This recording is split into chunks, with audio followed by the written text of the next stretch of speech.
My mother-in-law called me lucky to live in that house. She said it with a smile. Of course.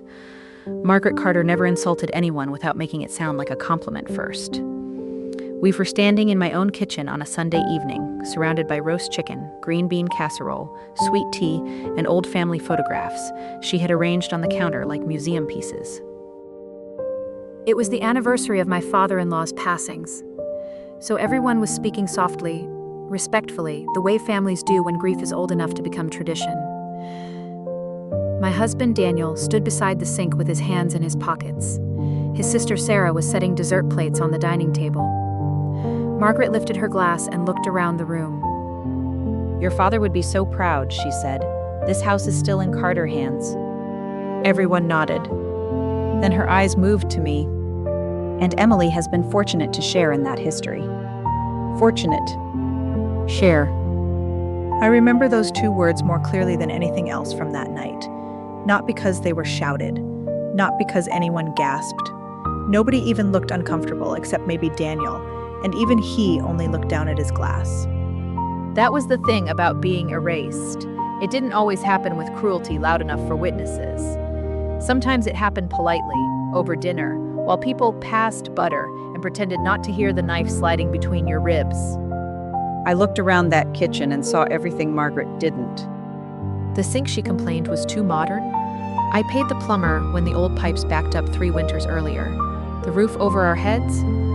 My credit was the reason. The bank approved the refinance that made those repairs possible. The property taxes she assumed Daniel handled? I was the one who called the county office, set up the payment plan, and sat on hold for 47 minutes while dinner burned in the oven. Even the porch light glowing through the front window, the one Margaret loved because Daniel's father used to leave it on every night, had been rewired after I found the short behind the switch. But in that room, in that family, I was still treated like a woman Daniel had allowed to stay. Not his wife. Not the person who had helped hold the walls together. A guest. I waited for Daniel to say something. One sentence would have been enough. Mom, Emily is part of this house too. Or, actually, we kept it going together. I wasn't asking for a speech. I wasn't asking him to embarrass his mother on the anniversary of his father's death. I was asking my husband not to let me disappear. He said nothing. So I smiled because that was what I had trained myself to do in the Carter house. I smiled when Margaret corrected how I folded the napkins. I smiled when she moved my serving bowls back to the cabinet where Daniel's mother had always kept hers. I smiled when Sarah joked that I was still learning Carter traditions, even after 7 years of marriage. And most of all, I smiled whenever Daniel touched my lower back and whispered, "Don't take it personally." People say that when they want you to swallow something, they don't want to confront. For years, I swallowed it. I told myself Margaret was grieving. I told myself Daniel was caught in the middle. I told myself a house could belong to more than one story, even if only one story was ever told out loud. But that night, while Margaret talked about legacy and family roots and how Daniel had kept his father's home alive, I felt something inside me shift, not break. Breaking would have been louder. This was quieter than that. It was the sound of a woman finally understanding she had been helping people erase her. Because the truth was, that house had almost been lost 3 years earlier. Not sold. Not emotionally lost. Lost. The kind where letters arrive in white envelopes and nobody wants to open them. The kind where your husband sits at the kitchen table at midnight, staring at numbers that don't care about pride.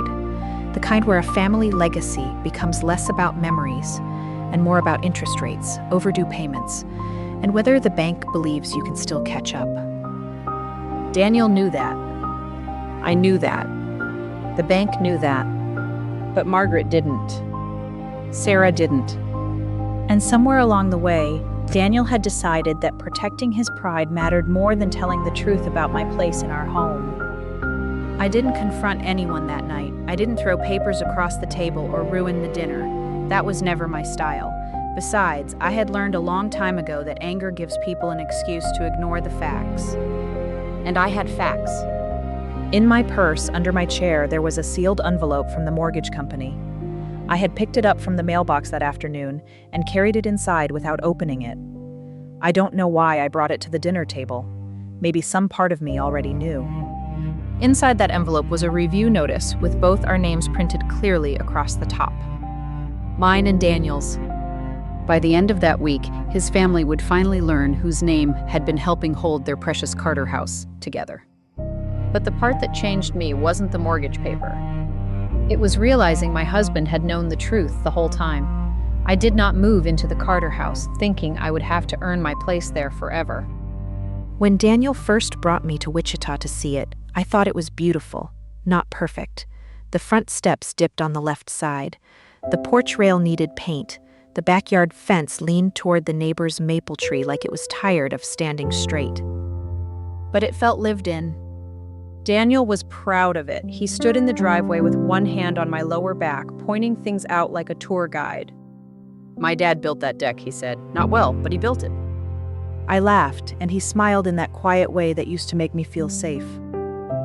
Inside, the house smelled like lemon cleaner, old wood, and coffee. Family photos lined the hallway. Daniel as a boy, Sarah with missing front teeth, his parents under the porch light that would later become Margaret's favorite symbol of everything I was apparently borrowing. At the time, I did not see it that way. I saw a home. Maybe that was why I tried so hard.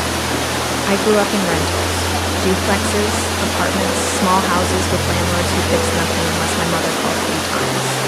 I learned early not to get attached to walls because walls did not always stay yours.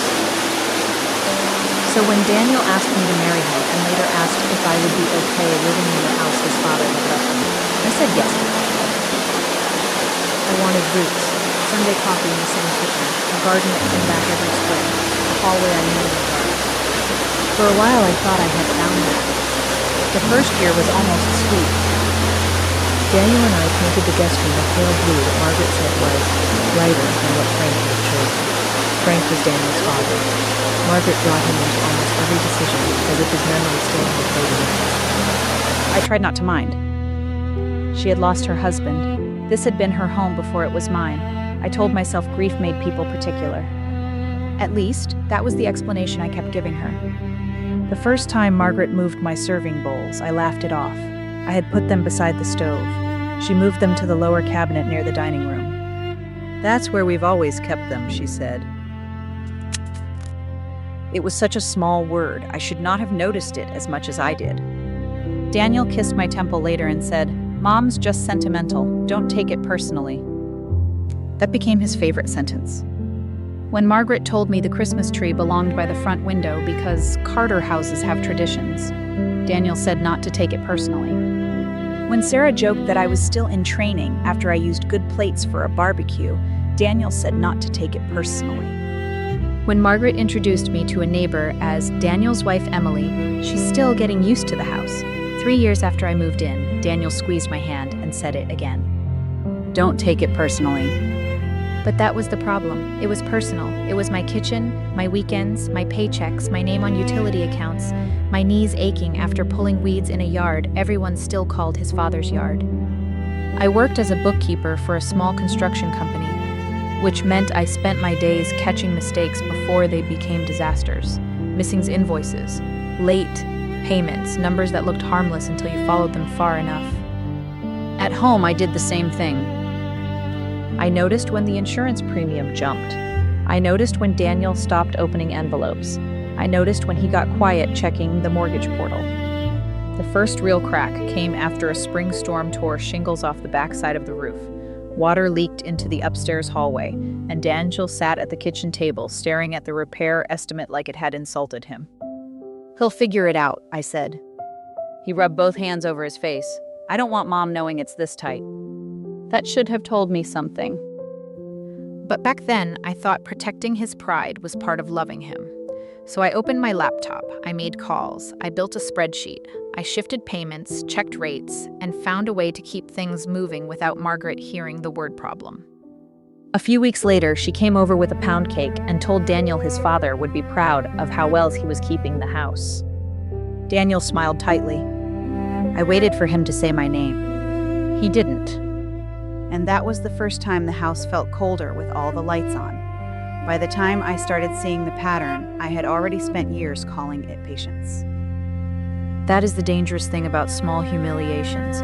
One by one, they look survivable.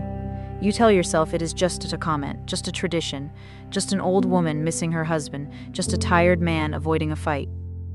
Then one day you realize you have been swallowing the same insult in different clothes. The first piece came from the roof. After the spring storm, I handled the calls because Daniel hated talking about money. I scheduled the contractor, compared estimates, shifted payments, and stayed late at work. When the crew finished, Margaret came over with Sarah to admire the shingles. "Your dad would be relieved," Margaret said to Daniel. "You really took care of this place." I stood behind them with the invoice folded in my purse. Daniel glanced at me just for a second, then looked back at the roof. "Yeah," he said, "it needed doing." That was all. The second piece came during Thanksgiving. Margaret wanted the dining room exactly the way it had been when Frank was alive. Same tablecloth, same serving dishes, same ceramic turkey. I spent 2 days cooking because Daniel said it would mean a lot. Halfway through dinner, Sarah smiled at me and said, "You're getting better at the Carter way." Everyone laughed lightly. I laughed too. But later, while scraping plates, I heard Margaret tell Daniel, "It's sweet how hard she tries. Not how much she helps. Not how much she does. Tries." The third piece came from a letter I was not supposed to notice. It was from the county treasurer's office, tucked under a grocery flyer on the counter. Daniel had set his coffee mug on top of it like that made it invisible. I saw the red print through the paper. Past due. What bothered me was how quickly Daniel reached for it when he saw me looking. "I was going to handle it," he said. I just held out my hand. He hesitated before giving it to me. That hesitation told me more than the letter did. He was not just worried, he was ashamed. His shame had become my job to manage. I called the county office the next morning, set up a payment arrangement, and adjusted our budget. When I told Daniel it was done, he looked relieved enough to almost make me feel guilty. "Please don't mention it to Mom," he said. I stared at him. "Why would I?" He rubbed the back of his neck. "She just doesn't need to know everything." At the time, I accepted that. Now I understand what he was really asking. He did not want his mother to know the house had needed saving. And he definitely did not want her to know I was the one saving it. After that, I noticed everything. When the insurance company called, they asked for me because I was the one who always followed up. But when Margaret asked about the claim, Daniel said, "I've got it under control." When the water heater failed, I used my bonus to cover the repair. A week later, Sarah called Daniel such a responsible homeowner. None of it was dramatic enough to point at and say, "This is the betrayal." That was the problem. It was not one broken promise. It was 100 little moments where Daniel could have made room for me and chose not to. 100 chances to say, "Emily is not good." Instead, he let silence do what silence always does. It protected the comfortable person, not the hurt one. One evening, my coworker Nina found me staring at our household budget. "You look like you're planning a bank robbery," she said. I smiled, but my eyes burned. Before I could stop myself, I told her about the roof, the taxes, the dinner, and the way Margaret spoke about the house like I was renting space in Sinner's memories. Nina listened without interrupting. Then she said, "Emily, there's a difference between being private and being erased." I wanted to argue. I could not. Because the moment she said it, something in me clicked into place. I had thought I was protecting Daniel's pride, Margaret's grief, Sarah's memories, Frank's legacy. But looking back, I could see the pattern clearly. Every time I helped, Daniel accepted it. Every time his family praised him for it, he let them. And every time I felt smaller in my own home, he asked me not to take it personally. That night, I drove home. Inside, Daniel was at the kitchen table, opening another envelope. The moment he saw me, he turned it over.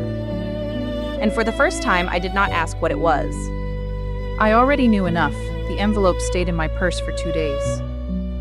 That probably sounds strange. I had spent years opening bills before Daniel could hide them, checking due dates before they became problems, reading fine print the way other women read recipes. But that envelope felt different. It sat there while I made coffee. It sat there while I drove to work. It sat there while Margaret texted Daniel about the memorial dinner menu and asked whether I remembered not to move Frank's chair from the head of the table. Frank had been dead for 6 years, and somehow he still had a better seat in my house than I did. On Tuesday afternoon, I finally opened the envelope in my car during lunch break. I did it in the parking lot behind the construction office, with a vending machine sandwich in my lap and my phone face down on the passenger seat. It was an annual mortgage review notice, nothing dramatic, no red letters, no threat, just pages of numbers, escrow adjustments, payments history, and both our names printed across the top. Daniel Carter. Emily Carter. I stared at my name longer than I should have. Not because I had forgotten it was there. I knew what I had signed. I knew what we had done 3 years earlier when the roof, the taxes, and Daniel's reduced hours all hit at once. I knew my credit score had mattered. I knew my income had mattered. What I had not known was how much of the paper trail still pointed back to me. Primary contact. Payment arrangement confirmed. Escrow shortage resolved. Refinance assistance completed. Documentation received from Emily Carter. Line after line, there I was. The woman Margaret treated like a guest had been the person the bank called when the Carter house needed saving. I did not cry, not then. I felt too clear for that. I went back inside, finished payroll, smiled at 2 subcontractors, and waited until everyone left. Then I stayed at my desk and started building a timeline. That was what I knew how to do. When numbers got messy, I organized them. When people got emotional, I looked for dates. I pulled bank statements, repair invoices, county tax emails, insurance confirmations, and every message I could find from that year. I did not do it to punish Daniel. I did it because I needed to know whether my memory was exaggerating the pain. It was not. The roof invoice had been paid from my savings account. The county payment plan had been arranged from my email. The insurance claim listed me as the person authorized to discuss the repair. And then I found the message that made my stomach go cold. Daniel had forwarded one of the mortgage updates to his mother. The original email mentioned both of us. His forwarded version did not. He had written, "Don't worry, Mom, I've got the house handled." I read that sentence 5 times. Not we. Not Emily and I. That one letter felt heavier than the whole envelope. The next morning, I made an appointment with a housing counselor named Alan Pierce. I told Daniel I had a work errand. It was not exactly a lie. By then, keeping this marriage standing had become unpaid labor. Alan's office was in a small brick building near a strip mall, between a tax preparer and a place that sold used office furniture. He was kind in a tired, practical way, the kind of man who had seen too many families confuse shame with privacy. He looked through my documents slowly. "I can't speak to your marriage," he said finally. "But financially, yes, your involvement was significant.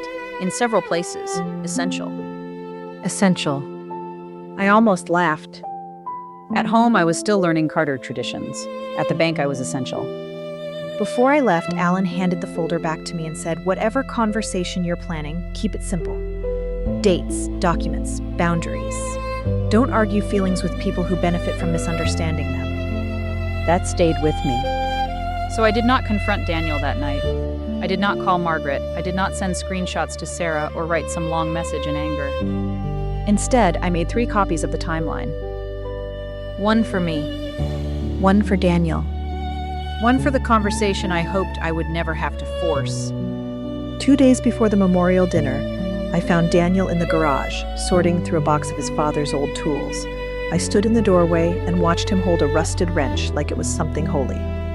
On Sunday, I said, "When your mother talks about this house, I need you to tell the truth." He did not turn around right away. "What truth?" I hated that question more than any answer he could have given. "The truth about who helped keep it," I said. "The truth about my name being on those papers. The truth about why this house is still here." Daniel set the wrench down carefully. "Can we not do this before Dad's memorial?" I nodded because I had expected that. "That's why I'm asking before it." He looked tired, defensive, cornered by facts he already knew. "You're making it sound like I lied." "No," I said. "I'm saying you let a lie become tradition." For a moment, the garage was so quiet, I could hear the neighbor's dog barking 2 houses over. Daniel looked away first.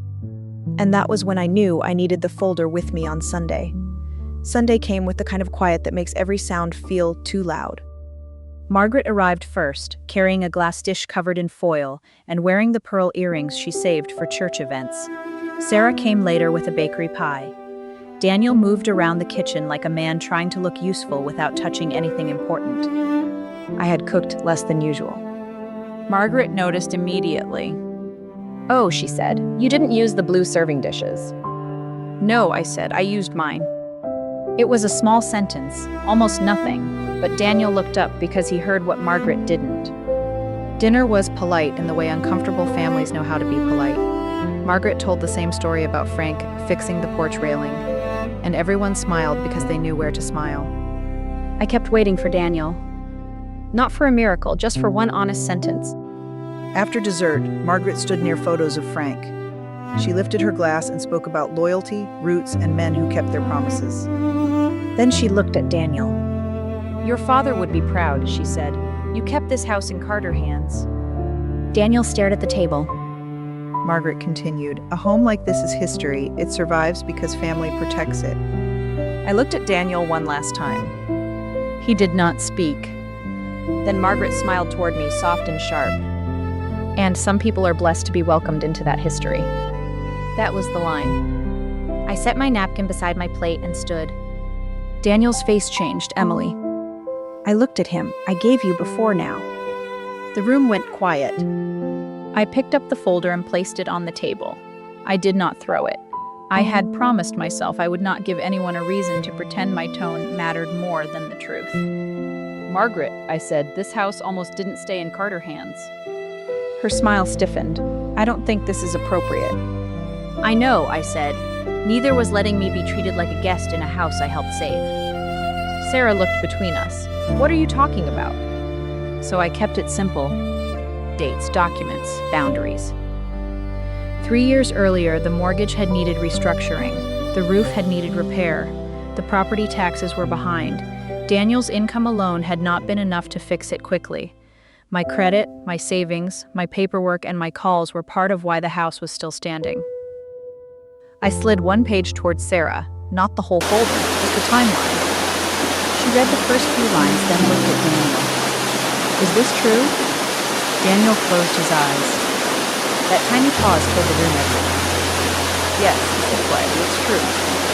Margaret gripped her glass. "Daniel, why would you let me present it like this?" For the first time, he did not look to me to make the room easier. "Because I should have said it before," he answered. Nobody clapped. Nobody gasped.